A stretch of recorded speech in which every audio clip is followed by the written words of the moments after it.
I covered Knights Rangers earlier this week, obviously, and after the game, when the OHL put out highlights on X, I reshared one of those highlights as what I thought was an example of what makes London, London. And by the way, shameless plug here. You can find me on X at Farwell_OHL and check out the OHL podcast. Wherever you get your podcasts, subscribe. You'll get a new episode every Tuesday. The OHL podcast is kind of like this, but longer. And who wouldn't want more of this? Anyway, the play in question. Easton Cowan skates into the Rangers zone, starts getting tied up, so he throws the puck into the middle of the ice. Great idea. Deflects off his teammate Jacob Julian's stick to Landon Sim, who has to use his skate to kind of redirect it. But when Sim does that, he's keeping not only the play alive, but the play onside.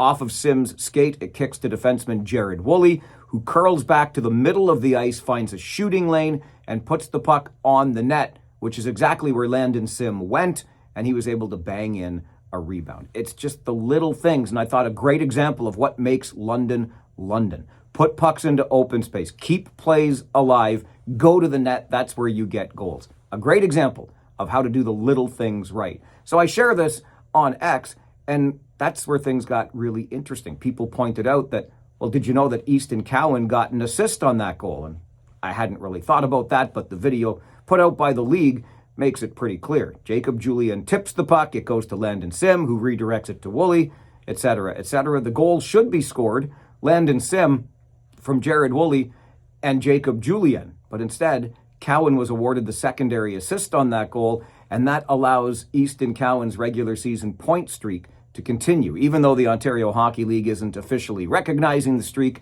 because it goes over 2 seasons. There's been much talk about it in London for sure, and that assist, phantom as it may have been, extends the streak.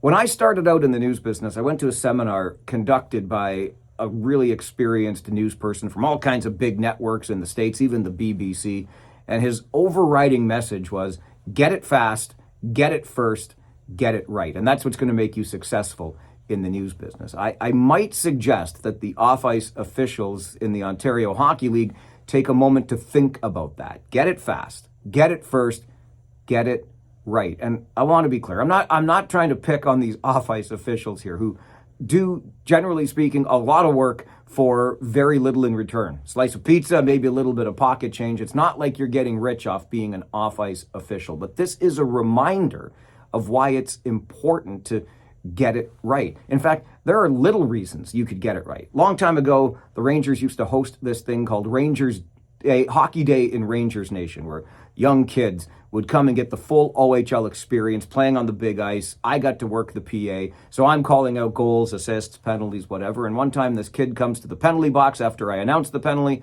He's got this big grin on his face. So it's a fun day. I kibitz with the kid a little bit. I said, what are you smiling for? You just got a penalty. He said, yeah, but you said my name, because he heard it over the loudspeakers.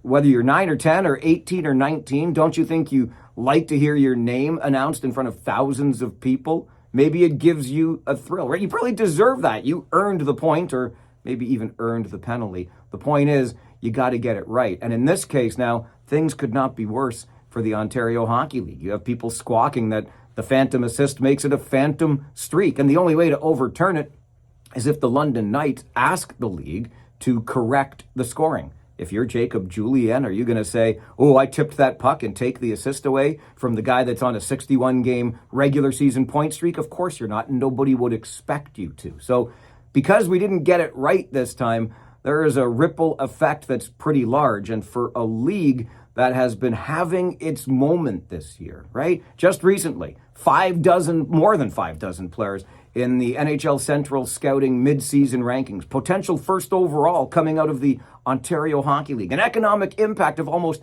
$500 million in the markets, the 20 markets where the OHL operates. The league is a big deal, and even as you get bigger and you have this moment, you got to remember that the details matter, and these details really do matter. Get it fast, get it first, get it right. I'm Farwell. It's Friday. We'll see you at the rink.